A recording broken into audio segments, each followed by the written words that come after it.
Aujourd'hui, on commence le dernier sujet de deuxième année, un sujet qui concerne l'outillage des machines stationnaires et portatives. Ce sujet, on l'a déjà partiellement vu avec le thème de l'usinage. Cette fois-ci, on va un petit peu plus loin et on va surtout parler de la conception de l'outil, de ses différentes parties et puis surtout des notions de sécurité. Donc si on fait le tour de votre chapitre 3.3, le classeur fabrication pause, voilà ce que vous y retrouvez. Donc déjà un petit récap sous forme de mind map. Des généralités sur les familles d'outils, c'est ce qu'on commencera à voir aujourd'hui. Les formes des dents de lame de scie circulaire, ça on le verra dans un deuxième temps. Tout ça, ça concerne justement les lames de scie circulaire. La sécurité, contrôle de sécurité des outils, les anciens outils, les outils plus récents. Puis la distinction entre deux types d'alimentation des machines, soit une alimentation manuelle ou mécanisée, en fonction de l'outil utilisé. Les informations qu'on trouve sur l'outil, les dangers de la force centrifuge, qui peut générer jusqu'à un éclatement de l'outil ou bien une rupture de plaquette, et puis l'utilisation et l'entretien de l'outillage en passant par l'affûtage. Donc voilà pour cette première partie du chapitre 3.3. On verra ensuite l'outillage dans le détail, machine après machine. Je vous propose de commencer ce chapitre par l'étude des différentes conceptions des outils. Un outil est toujours constitué d'un corps et de tranchants. En fonction de ces deux parties, on va pouvoir identifier trois familles d'outils. La première, les outils monoblocs. Comme son nom l'indique, un outil monobloc n'est fait que d'un seul bloc. C'est-à-dire que pour cette mèche, imaginez, vous prenez un moule, vous coulez de l'acier rapide dans ce moule, vous démoulez, vous donnez un petit coup d'affûtage sur les extrémités des tranchants, et puis vous obtenez un outil massif qui est fait uniquement d'acier rapide. Donc les tranchants comme le corps sont faits du même matériau. C'est aussi simple que ça. Une mèche à façonner, ce sera le même principe.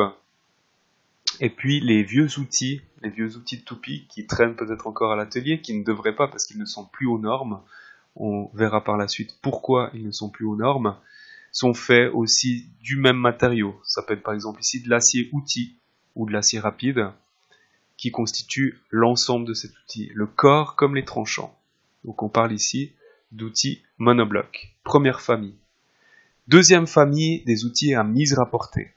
Donc là on peut déjà faire une distinction entre le corps de l'outil et le tranchant. Vous avez un corps en général en acier outil, faiblement allié, et vous avez un tranchant en principe en métal dur, qui pourrait être éventuellement revêtu de diamants polycristallins. Et le lien entre ces deux matériaux se fait par une brasure. On va braser, donc on va souder le tranchant sur le corps. Un outil à mise rapportée, c'est donc un outil qui a un tranchant qui est soudé sur le corps de l'outil. Attention, pour ce genre d'outil, comme pour le précédent, le monobloc, l'entretien se fait par affûtage, par enlèvement de matière. Et au bout d'un certain temps, cet outil doit être jeté puisqu'il n'y a plus assez de matière pour l'affûter. La troisième famille, c'est la famille des porte-outils. Donc comme pour les autres outils, on a toujours un corps et des tranchants, mais cette fois-ci, les tranchants sont fixés mécaniquement sur le corps de l'outil. C'est-à-dire qu'on a des vis qui permettent de les changer. On va les changer pour les réaffûter.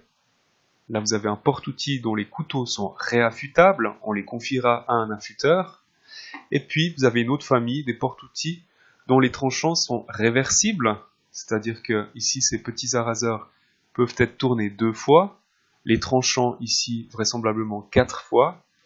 Et une fois qu'ils ont été usés de tous les côtés, on finira par les jeter et les remettre à neuf. Dans cette même famille des porte-outils, on peut mettre en évidence 2 outils qui font partie de la gamme des porte-outils à tranchants réaffûtables. Le premier, c'est un outil de tenonneuse, donc un outil de grand diamètre sur lequel on va fixer des tranchants de grande dimension qui sont faits en général de 2 matériaux, de l'acier outil sur lequel on a brasé des tranchants en acier rapide ou en métal dur. Ces tranchants sont fixés à l'aide d'excentriques Et en général, on dispose de différents jeux de tranchants qui pourront être intervertis en fonction des dimensions de tonnage ou éventuellement des contre-profilages qu'il faudra réaliser sur cette machine.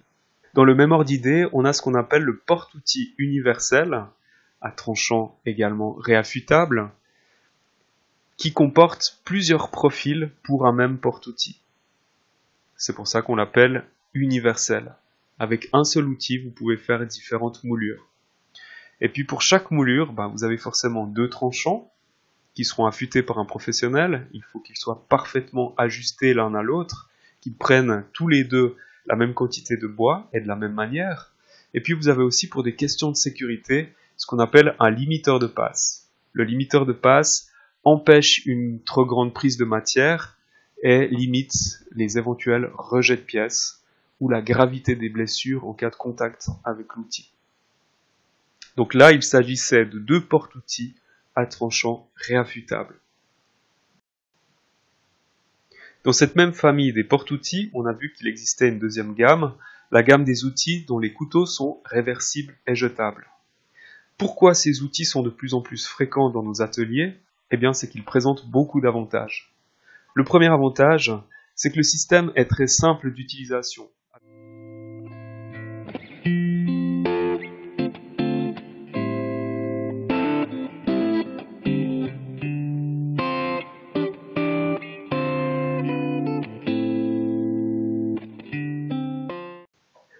Vous en avez certainement tous fait l'expérience, avec un simple tournevis, il est très facile de changer ses tranchants.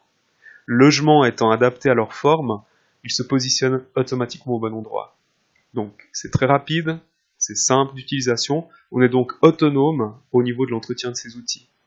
J'en viens donc au deuxième avantage, l'outil est toujours disponible à l'atelier. Ça c'est très important puisqu'avec tous les autres outils, on dépend d'un affûteur qui va nous les prendre pendant environ une semaine. Et si pendant ce temps vous avez un travail à réaliser avec l'outil qui est chez l'affûteur, eh bien on est coincé. Ou alors on est obligé d'avoir un deuxième jeu d'outils de remplacement. Tandis qu'ici avec ces outils, en 10 minutes vous avez fait votre entretien, votre outil est remis à neuf et c'est reparti pour un tour. Troisième avantage, avec le même outil, c'est comme si vous en aviez 3. Sur un porte-outil à tranchant réversible et jetable, vous pouvez commander des plaquettes en acier rapide. Si vous faites que du massif, ce sera l'idéal. En métal dur, si vous alternez entre usinage de bois massif et usinage de panneaux.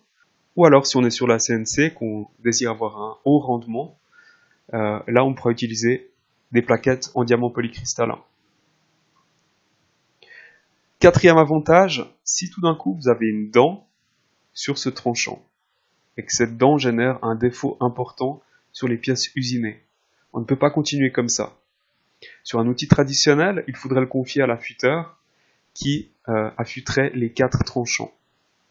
Sur cet outil, eh bien, on peut changer uniquement ce tranchant qui fait défaut.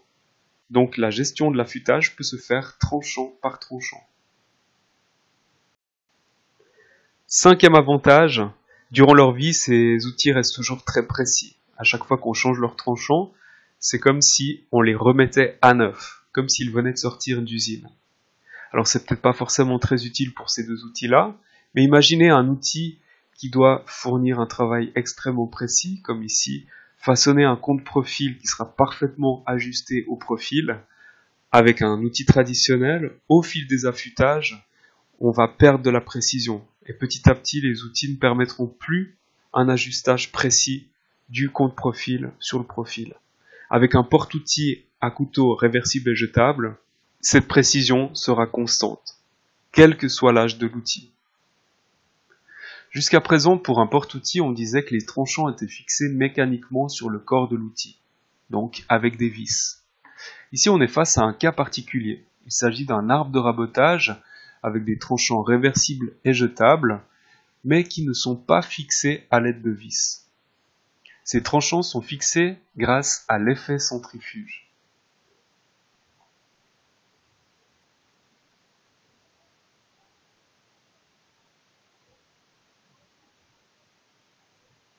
Le système est simple, une impulsion sur l'ardon de serrage qui libère le tranchant, on le retourne, on le replace, on enclenche la machine, Le lardon de serrage est propulsé à l'extérieur, il serre le tranchant qui est placé très précisément dans son logement, donc aucun pointage n'est nécessaire, le tranchant est placé automatiquement au bon endroit. Donc un système extrêmement rapide, très efficace. C'est pour ça que de plus en plus, on le retrouve sur nos machines de corroyage. Cette invention révolutionnaire a un nom, c'est le système Terza. Les couteaux sont reconnaissables à leur profil. Et puis ce système a été inventé par une entreprise de la région de Vevey, l'entreprise Samva, qui est située à Châtel-Saint-Denis. Ce système est révolutionnaire, vous allez comprendre pourquoi. Habituellement sur une raboteuse, on a des tranchants qui sont réaffûtables, qui doivent être démontés et pointés lors de la remise en place. Vous allez le voir dans cette vidéo que ça peut prendre beaucoup de temps.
Dans la vidéo qui va suivre, vous allez voir comme le système Terza est extrêmement simple à l'utilisation.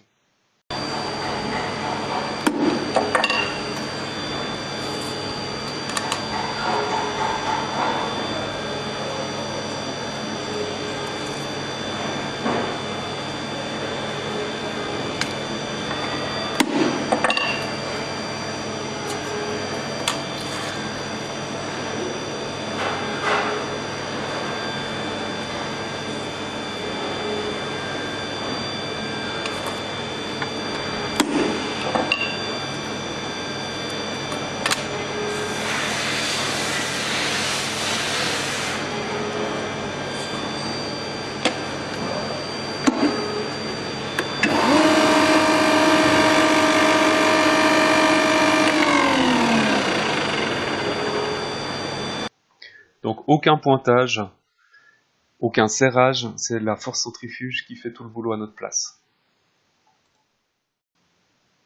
On l'a vu précédemment, quel que soit le porte-outils à tranchant réversible et jetable, le changement des plaquettes ou des couteaux se fait extrêmement rapidement.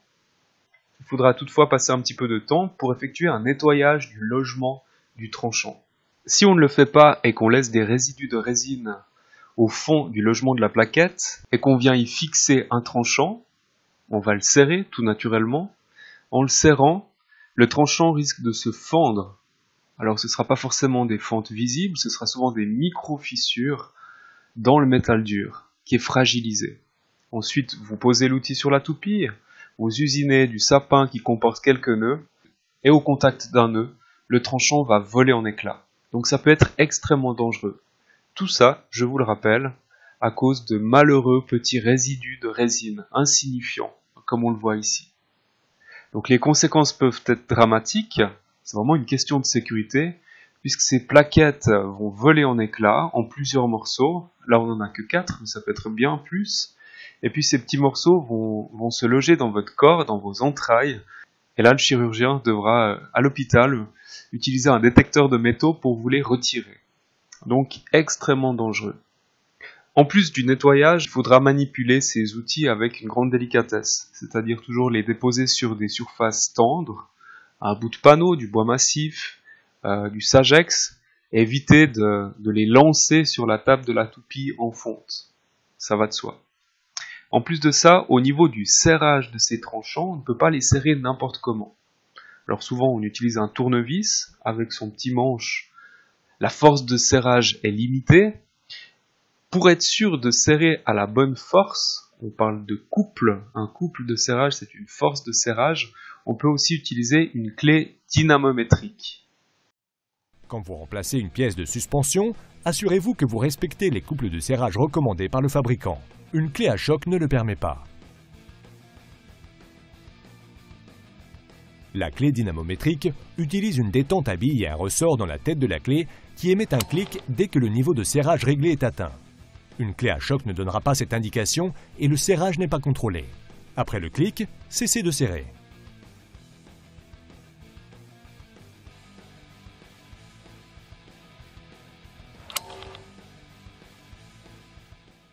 On revient à un contexte de menuiserie, même si c'est exactement la même chose en mécanique automobile.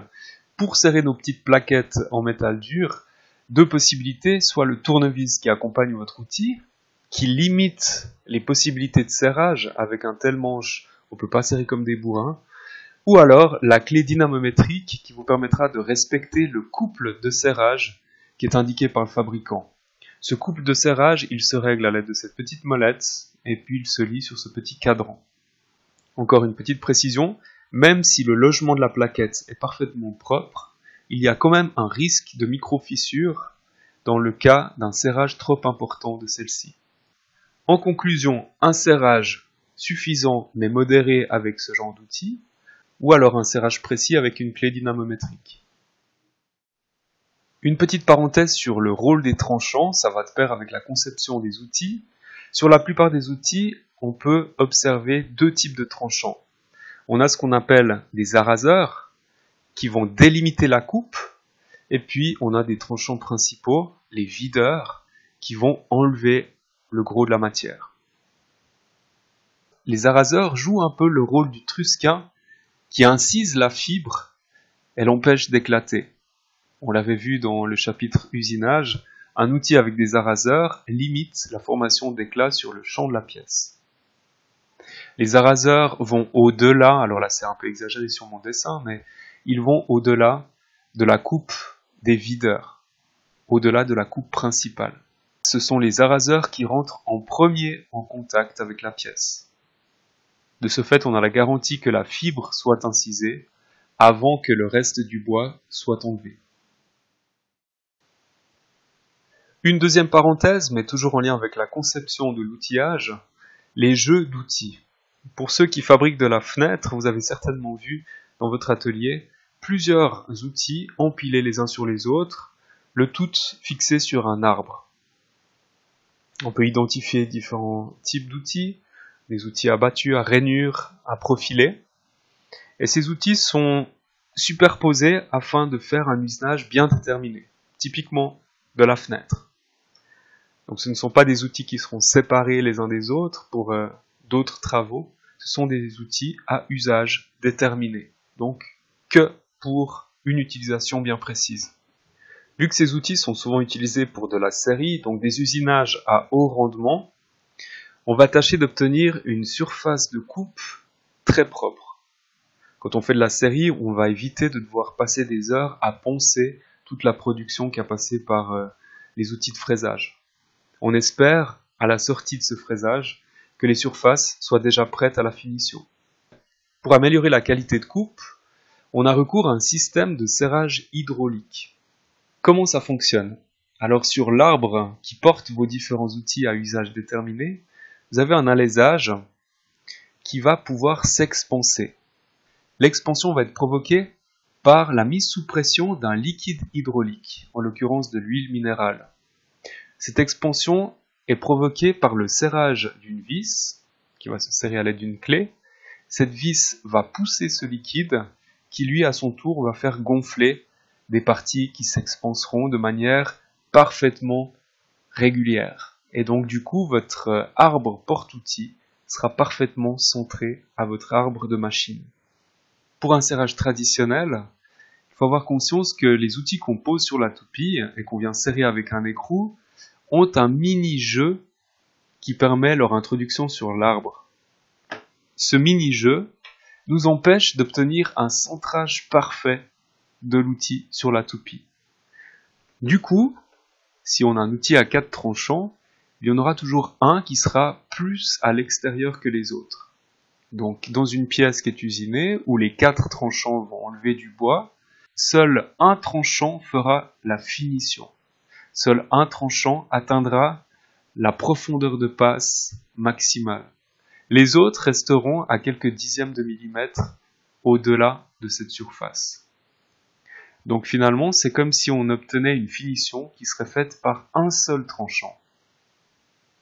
Pourtant, on en a 4. Avec un serrage hydraulique, on obtient un serrage parfait. Parfait puisque l'outil est parfaitement centré sur l'arbre de la machine. De ce fait, tous les tranchants sont alignés. Donc là, plutôt que d'avoir qu'un seul tranchant qui atteint la profondeur de passe finale, les 4 tranchants étant alignés, les 4 tranchants participeront à la finition de la surface usinée. Donc on divise l'onde d'usinage, le pas d'usinage, par 4. On aura, pour cette même situation, une onde d'usinage, un pas d'usinage qui sera 4 fois plus petit. Et donc le ponçage, dans ce cas-là, est superflu. Et c'est ce qu'on veut. Quand on fait de la série, il est hors de question de poncer toutes ces pièces qui sont crachées par la machine. Ça prendrait beaucoup trop de temps, ça coûterait beaucoup trop cher. Puis même quand on fait la pièce unique, on essaye d'éviter cette situation de ponçage. Donc la solution, c'est le serrage hydraulique. Voilà, on arrive au terme de passer 20 minutes de théorie, j'espère que vous êtes toujours réveillés, et puis qu'il vous reste quelque chose pour répondre aux 18 questions de ce petit challenge Kahoot sur cette première partie de notre chapitre outillage. Ce que vous pouvez faire maintenant, vous allez peut-être encore consolider vos connaissances, ce qui vous permettra ensuite de répondre à ces 2 feuilles d'exercice que vous retrouvez dans les annexes. Sur la première feuille, vous allez trouver différents outils qu'on a rencontrés au fil du PowerPoint. À vous d'indiquer à quelle famille ils appartiennent. Est-ce qu'il s'agit d'un porte-outil, d'un outil monobloc ou d'un outil à mise rapportée? De quel type d'outil s'agit-il? Est-ce qu'il s'agit d'un arbre de rabotage? Est-ce qu'il s'agit d'une mèche ou une fraise? Est-ce qu'il s'agit d'un outil à usage déterminé, une lame de scie circulaire, un porte-outil universel pour le profilage de moulure, etc., etc. En termes d'affûtage, qu'est-ce que vous pouvez dire? Est-ce que les tranchants sont réaffûtables ou au contraire, on devra les jeter, les remplacer? Et puis enfin, quels sont les matériaux de coupe possibles? Alors mettez peut-être en tout cas le matériau de coupe le plus commun pour ces différents outils, et puis éventuellement des alternatives qui vous viendraient à l'esprit. Pour la question B, donc sur la deuxième feuille, un petit retour sur les matériaux de coupe. Donc ça fait écho à ce qu'on a corrigé tout à l'heure au niveau du test que je vous ai rendu. Pour la question C, quels sont les avantages d'un porte-outil, que ce soit au niveau d'une fraise ou bien d'un arbre de rabotage, par rapport à un outil traditionnel? Là c'est un outil à mise rapportée, ça peut être aussi un outil monobloc. Donc quels sont les avantages de tels outils en lien avec leur conception? Et puis, dernière question, comment éviter des plaquettes en métal dur qui voleraient en éclats à travers l'atelier au moindre choc? Donc comment éviter ces micro-fissures qui fragilisent ces plaquettes? On a vu 3 solutions, à vous de les noter ici. Ces 2 feuilles feront office de résumé de la journée. Faut voir les choses comme ça. Alors, bon courage, bon travail, faites une pause, buvez un petit café et tout se passera bien. À tout à l'heure pour le dessin.